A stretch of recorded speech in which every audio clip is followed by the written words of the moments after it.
네, 여러분들 안녕하세요. 지영광 TV입니다. 오늘 87강 성경 속 한자풀이. 그래서 지금 계속되고 있습니다. 이제 87강 끝나면 또 88강이 되고 그러겠죠. 그래서 이제 이 성경이 맨 처음에 우리가 아, 그 성경을 번역할 때 중국 성경을 번역했기 때문에 이 한자가 많아요.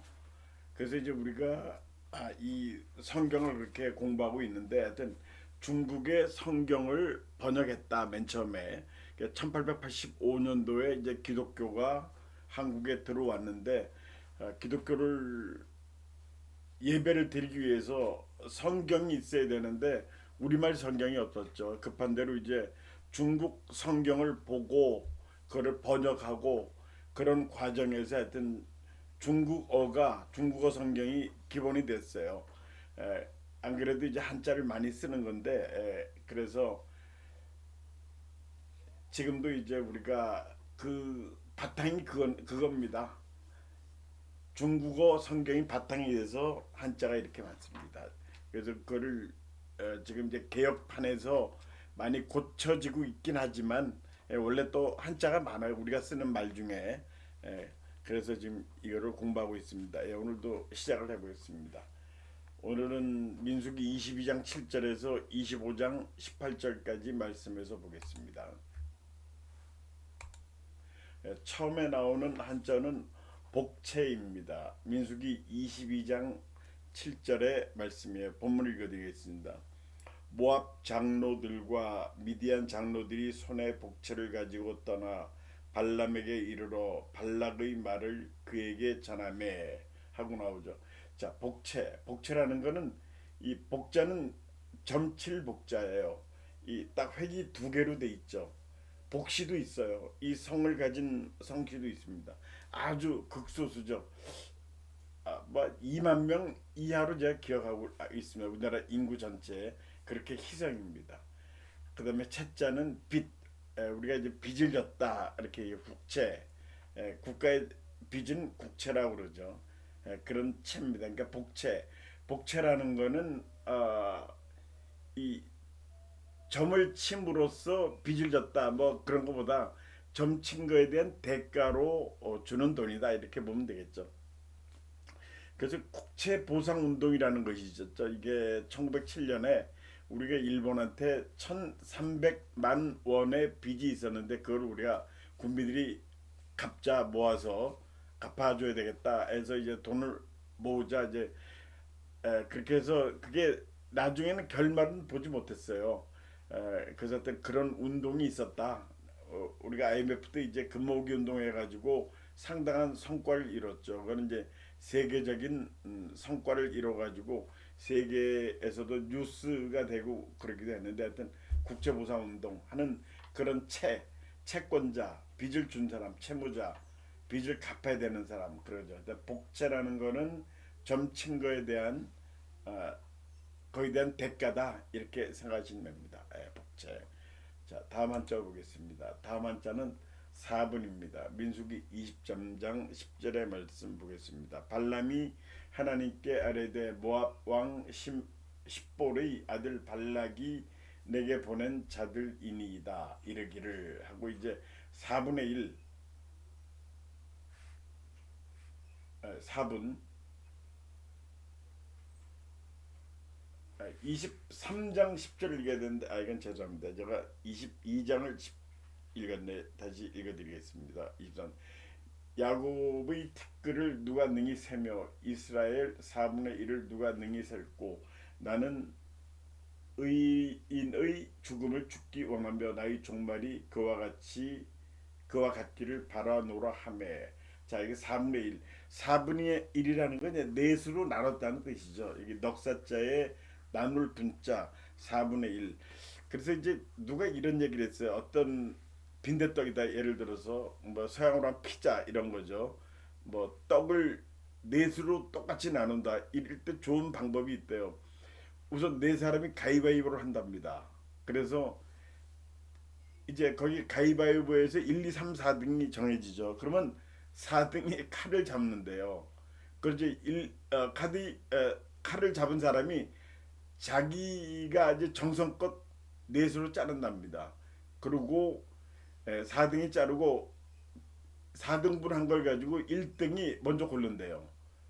1등 골라가죠. 그 다음에 2등이 골라갔고 3등이 골라가고 나중에 4등은 자기가 골라가는 거, 자기가 자른 거를 그러면 제일 공평한 방법이다 이렇게 얘기를 하는 거를 들은 적이 있습니까? 그러니까 4등은 자기가 작은 몫을 가지지 않기 위해서 아주 최선을 다해서 자르겠죠. 예. 그런 일이 있고요. 그다음에 이 4분이라는 거 시간도 4분이죠. 뭐 아주 짧은 시간이죠. 그래서 이제 이런 얘기가 있습니다. 이 존 F 케네디 대통령이 암살을 당했죠. 그 암살 직전에 그 부인 제클린 케네디가 화장을 조금 일찍 하고 나왔으면 좀 일찍 차리고 나왔더라면 그런 화를 면했을 거다. 그런 얘기가 있어요.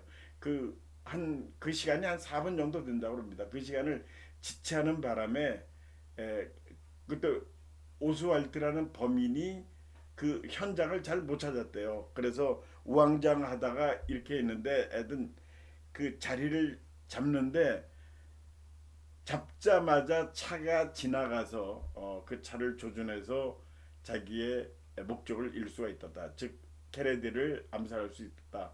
이런 얘기가 있는데 하여튼 또 이런 좀 웃으면 안 되는데 우스갯소리가 있습니다. 케네디가 오씨 때문에 망했다. 오씨. 우리나라 오씨 아닙니다. 왜냐하면 그 본인은 오스왈트라는 사람한테 죽었고요. 그 다음에 그 부인 제클린 케네디는 오나시스하고 재혼을 했죠. 그래서 케네디는 오씨 때문에 망했다. 그런 우스갯소리를 들은 적이 있습니다. 넘어가겠습니다. 자, 다음 한차는 종말입니다. 민수기 23장 10절의 말씀입니다. 방금 본문을 읽었어요. 나의 종말이 그와 같기를 바라노라 하며 종말. 종말은 끝마칠 종자의 끝말자죠. 그래서 이제 뭐 이게 진짜인지 모르는데 아이를 낳다가 막내 이름을 종말이라고 지었다 이렇게 하는 건 아마 그냥 들리는 말일 거예요. 그냥 그 웃으려고 하는 얘기지. 뭐 종말아 종말아 우리 어릴 때도 종말이다 해서 이제 그거를 좀 강조해서 제가 막내야 종말이야 뭐 이렇게 해서 한 적이 있어요. 마지막 애를 종말이 끝순이 그 여자애 같은 경우는 끝순이 뭐 이렇게 한 적도 있습니다. 종말은 끝이라는 얘기죠. 예, 지나가 있습니다. 다음 한자는 인사입니다. 23장 19절의 말씀입니다. 하나님은 사람이 아니시니 거짓말을 하지 않으시고 인생이 아니시니 후회가 없으시도다. 어찌 그 말씀하신 바를 행하지 않으시며 하신 말씀을 실행하지 않으시랴 하고 인생. 자, 인생 사람 인자의 삼생. 인생 너무 우리가 인생을 어떻게 말해 좋을지 인생은 이제 한 사람의 삶을 얘기하는 거죠. 사전적인 풀이는 사람이 세상을 살아가는 일 이렇게 나와 있습니다. 인생. 그래서 이제 저한테 만일 인생이 뭐냐 하면 인생은 잠깐이다 이렇게 얘기를 하고 싶어요. 인생 한마디로 인생 잠깐이다. 우리 어렸을 때 어른들한테 그런 얘기 많이 들었죠. 인생 짧다, 인생 금방이다 이런 얘기를 했었는데 그런 얘기를 들었는데 지금 50대, 60대, 70대 이런 분들은 지금 그 얘기를 자기 자식들한테 저도 마찬가지예요. 자식들한테 이런 얘기를 합니다. 인생 잠깐이다, 인생 금방이다 이렇게 얘기를 합니다. 인생 예. 자 다음 한자 보겠습니다. 다음 한자는 후회입니다. 민수기 23장 19절 말씀. 이것도 방금 읽어드렸습니다. 후회가 없으시도다 하고 나오죠. 후회. 후회는 뒤후자죠. 그 다음에 뉘우칠 회자. 후회. 여기 이 해석에 뒤하고 주후 AD 이렇게 나오죠.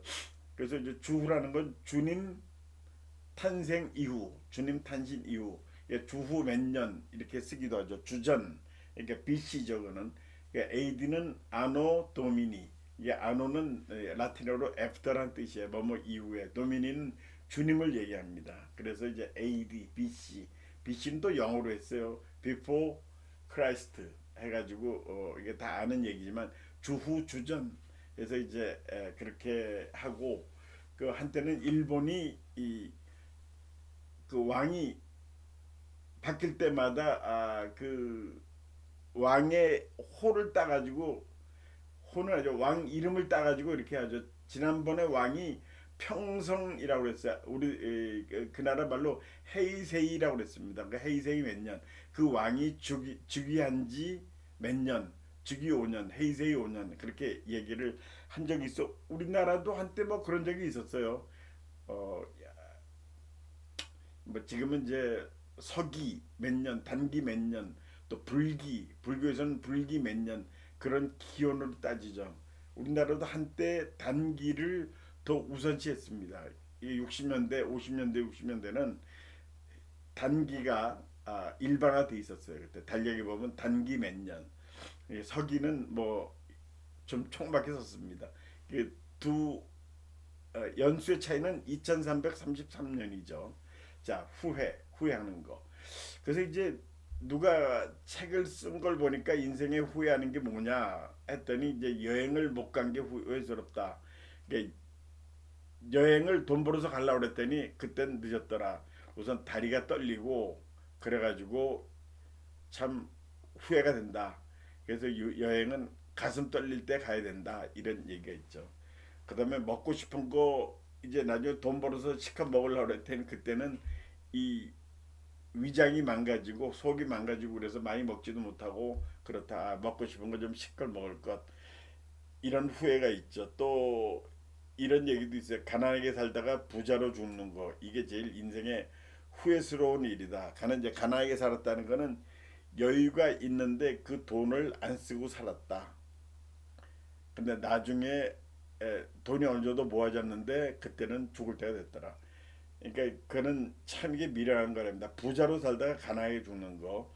그러니까 쓸 만큼 쓰고 살다가 후회 없이 죽는 거. 예. 그렇게 살으라고 어떤 책에서 제가 본 적이 있습니다. 예. 넘어가겠습니다. 다음엔 복술 민수기 23장 23절의 말씀입니다. 야곱을 해할 점술이 없고 이스라엘을 해할 복술이 없도다. 이때 야곱과 이스라엘에 대하여 논할진대 하나님께서 행하신 일이 어찌 그리 크냐 하리로다.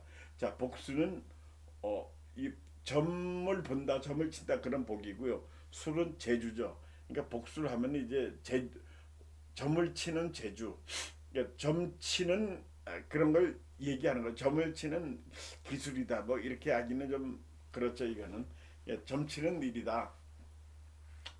그래서 아까 이제 복채라는 말 맨 처음에 설명을 해야 되는데 복채는 요새는 어떻게 돼 있냐면 복채란 말이 좀 이상하던지 요새 개혁개정판에는 복수의 예물을 줬다. 이제 복채를 복수의 점치는 그런 데 대한 대가인데 복술의 예물이다 이렇게 했어요. 복술이라는 거는 점을 치는 그런 재주, 점치는 복술과 하면 점치는 사람, 점쟁이 쉽게 말하면 그거겠죠. 예. 자, 다음 한자는 침향목입니다. 침향목. 민수기 24장 6절의 말씀입니다. 그 벌어짐이 골짜기 같고 강가의 동산 같으며 여호와께서 심으신 침향목들 같고 물가의 백향목들 같도다. 자, 침향목. 우리가 이제 성경을 읽는데 바로 이런 것들 침향목, 아이 뭐 그런 나무가 있겠지 하고 생각할 수 있지만 그래도 침향목이 어떤 나무냐 좀 이런 걸 알고 가자. 그래서 이제 이런 공부가 필요한 거죠. 이 침향목은 물에 잠길 침을 얘기하는 거고 침자는 향은 향기향, 목은 나무목. 그래서 사전적인 풀이는 물속에 잠긴 향 이렇게 나와 있어요. 그래서 이게 나무가 물속에서 향을 내는지 뭐 그것까지는 알 수 없는데요. 이 침향목이라는 나무가 한국에는 없는데 나무가 있답니다. 이게 팥꽃 나무과에 속한데 높이가 20m까지가 안 돼요. 인터넷에 보면 이제 사진이 나와 있으니까 한번 보시고요. 뭐 고혈압 이런 데는 좋다고 합니다. 그러니까 귀하니까 아주 비싸대 이게. 그리고 이제 한국에는 나지 않는데 하여튼 침향목. 그리고 이제 우리 철도 침목하는 게 이 침자가 아니냐 그건 그렇지 않아요. 이 철도 침은 나무모변을 썼어요. 여기서는 삼수변을 썼죠. 물수변. 근데 침묵의 침자는 베개, 우리 잘 때 베개를 베고 자죠. 그 침묵이에요. 철도 침묵. 요새는 철도 침묵을 나무를 쓰지 않고 콘크리트를 쓰죠. 이제 나무를 아끼고 뭐 하기 위해서 이제 그렇게 바꿨다고 그래요. 하여튼 침향목은 물 잠길 침, 향기향, 나무목, 침향목, 이런 나무가 있다. 자, 성경 우리 더 잘 알기 위해서 침향목도 배웠습니다. 예. 다음 한저 가령입니다. 민수기 24장 13절의 말씀에 나와요. 13절 가령 발락이 그 집에 가득한 은금을 내게 줄 줄라도 나는 여호와의 말씀을 어기고 선악간에 내 마음대로 행하지 못하고 여호와께서 말씀하신 대로 말하리라 하지 아니하였나이까 하고 이제 가령 맨 처음에 나오는 한자죠. 가령은 거짓 가짜예요. 령자는 명령, 법규, 명령을 내린다, 영을 내린다, 뭐 그런 거 있죠. 그래서 가령은 이제 예를 들면 이르건대 그런 뜻이죠. 그래서 이제 이 어떤 것을 가정에서 할 때 쓰는 말이죠. 이거는 관용적인 표현이죠. 가령. 에. 자, 다음 한자 보겠습니다. 다음 한자는 주권자입니다. 민수기 24장 19절의 말씀에 나와요. 19절 말씀 읽어드리겠습니다. 주권자가 야곱에게서 나서 남은 자들을 그 성읍에서 멸절하리로다 하고, 자, 주권자는 주인 주자에 권세 권자에 사람 자자죠. 주권자. 예, 주된 권리를 가진 사람을 얘기하는 거죠. 이 권씨가 있죠. 예, 이 권자는 권세 권자, 권력 권자. 예, 권씨가 우리나라에 한 70만 넘게 있다고 그래요. 70만 넘게. 예, 성씨 중에 15위권이라고 합니다. 예, 권씨 중에 안동권 씨 특히 유명하죠. 한때 그 이조 시대 세도가는 안동권 씨였다고 그러죠. 예, 주권자, 주권을 가진 사람. 예. 다음 한자는 가담입니다. 민수기 25장 3절의 말씀을 보겠습니다. 이스라엘이 바알 부올에게 가담한지라 여호와께서 이스라엘에게 진노하시니라. 자, 가담한 자. 가담은 더할 가자. 그다음에 담자는 짊어졌다. 담임 목사 할 때도 이 담자를 쓰죠. 그러니까 이제 가담했다는 건 어떤 일에 플러스라고 돼 있는데 이제 거기 가가지고 거기에 일을 맡아서 한다, 가담한다. 근데 이제 가담한다 그러면 좀 어감은 안 좋죠, 사실. 범행에 가담했다 이 생각이 먼저 나오죠. 예, 가담. 네, 죄송합니다. 다음 한자는 창입니다. 민수기 25장 7절의 말씀입니다. 제사장 아론의 손자 엘르아살의 아들 비느하스가 보고 회중 가운데 대에서 일어나 손에 창을 들고, 자, 창이라는 건 이제 우리 창 던지기 한다. 예, 이 무기로 쓰는 거죠. 예, 창이죠. 창검 창자. 예.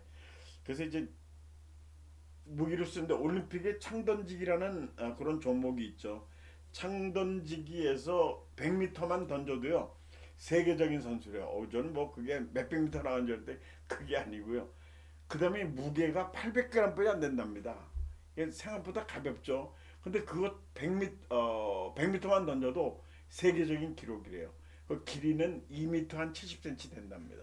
그러니까 2m 70cm를 짜리를 무게 800g 그걸 이제 100m만 던지면 올림픽 가서 메달을 딸 수 있답니다. 예. 근데 이게 쉽지는 않은 거죠, 물론. 이제 창은 영어로 스피어라고 썼죠, 스피어. 예.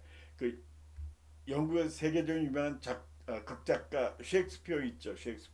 셰이크는 흔들다는 얘기죠. 스피어는 창. 그래서 어떤 사람이 셰익스피어가 창을 흔들다 이런 얘기 아닌가. 그 말은 맞아요. 예, 그 두 단어가 합쳐진 단어인데 그건 우연의 일치고 이제 그런 의미지만 사람 이름이죠. 셰익스피어. 예. 자, 다음 한자는 질투심입니다. 민수기 25장 7절의 말씀. 제사장 아론의 손자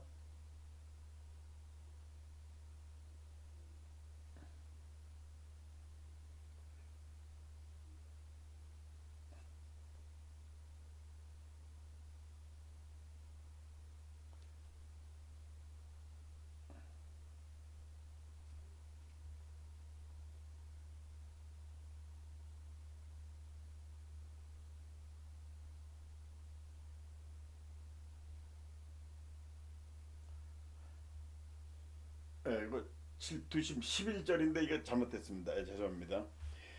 그 25장 11절에 있습니다. 25장 11장 제사장 아론의 손자 엘리아살의 아들 비느하스가 내 질투심으로 질투하여 이스라엘 자손 중에서 내 노를 돌이켜서 내 질투심으로 그들을 소멸하지 않게 하였도다 하고 질투심이 나오죠. 질투심. 자, 질투심의 질자는 시기한다는 그런 질자.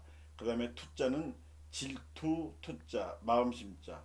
그래서 이제 질투라는 거는 시기하고 남이 잘 되는 거를 좀 배합하고 그런 마음을 질투심이라고 그러죠. 질투, 시기 질투. 이게 항상 붙어 다니죠. 질투심. 그래서 이제 그 사람의 내면에 있는 원죄가 7개가 있는데 그를 칠죄 종이라고 한답니다. 일곱 칠자. 그다음에 이 죄를 짓는다는 그런 전자. 그다음에 종자는 마루 종자에서 7가지 죄가 있는데 원죄가 있는데 교만한 거, 인색한 거, 시기 질투하는 거, 분노하는 거, 음욕하는 거, 탐욕하는 거, 나태한 거 이게 이제 7가지 사람이 내면에 있는 그런 나쁜 마음이죠. 우리가 고쳐야 될 마음. 항상 이거는 기본적으로 갖고 있답니다. 사실 뭐 그렇다고 봐야죠. 이런 거를 자꾸만 이제 없애려고 하는 게 우리가 믿음을 갖고 성경을 읽고 그런 거겠죠. 질투심. 다음 한자 속임수입니다. 민수기 25장 18절의 말씀. 이는 그들의 속임수로 너희를 대적하되 부올의 일과 미디안 지휘관이 딸 곧 부올의 일로 연병이 일어난 날에 죽임을 당한 그들이 자매 고수비 사건으로 너희를 유혹하였습니다. 여기 유혹 이런 말은 전부 다 전에 다뤘으니까 다루지 않습니다. 자, 속임수. 속임수의 속임은 한글이고 수는 한자입니다. 속임수. 이게 숫자는 이제 수학할 때도 쓰지만 헤아림수. 속임수가 여러 가지 수가 있는데 그 중에 속임수가 있습니다. 이 숫자는 그런 수를 나타내는 그런 것들이 꽤, 책략 이런 뜻도 있어요. 그러니까 속이는 꾀를 내는 거죠. 그래서 우리가 뭐 수를 쓴다, 수를 내봐, 뭐 이런 얘기도 하죠. 술수를 쓴다 이런 건 전부 다 그런 겁니다. 속임수. 속임수 중에 요새 유명한 속임수가 이 보이스피싱이라는 게 있죠. 그래서 이제 이게 갈수록 진흥화되고 있답니다. 보이스피싱 교묘하게 하여튼 걸려들면은 걸릴 수밖에 없는 그런 아주 기가 막힌 수가 자꾸만 개발되고 있다고 그래요. 그래서 하루에 19억 내지 20억이 평균 그 우리가 당하는 외부에서 당하는 그 금액을 조사했더니 하루 평균 19에서 20억 정도를 보이스피싱으로 피해를 입는다고 합니다. 그래서 우리가 이제 잘 모르는 전화 안 받고 뭐 그런 경향도 있죠. 자, 그래서 오늘 여기까지 하겠습니다. 오늘도 시청해주신 여러분들 대단히 감사합니다. 안녕히 계십시오.